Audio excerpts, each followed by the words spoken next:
Hi, and welcome to this segment where we talk about the Week 1 BUS 5900 Foundations Excel assignment.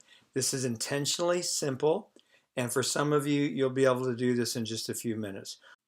We start with a blank Excel. This is in Mac, and so it'll start out blank. You might ask, where do we get this from? This is from your weekly assignment details video.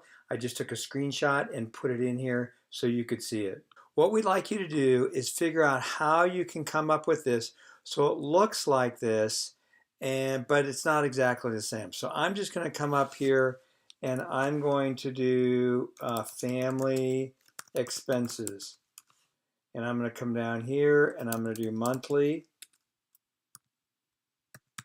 and I'm going to come up with a mortgage, and let's say this is $2,200 a month.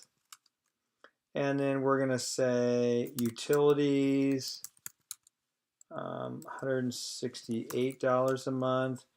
And we're going to go city refuge, city trash. We'll call it that. And we're going to call this $43 a month. And then we're going to do internet. And we're going to say this is $81 a month. So I've got all those there. And then I'm going to come down and total this. How am I going to total this? I'm going to go equals sum C5 colon C8 parenthesis enter. So I have that total there. And I'm going to come down here. I'm going to say months. And I'm just going to say this is summer home. So I'm just going to do 5 months. And so what will be my annual amount?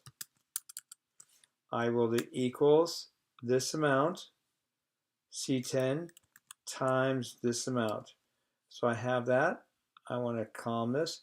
I want to go up and put dollar signs on all this. Okay, then we can make it a little nicer. I can bold that. I can bold that. I can bold that. I can bold that.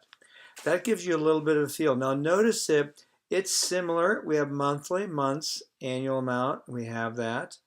But we have a little different categories here that you can make up, a little different amounts here, and this totals a different amount.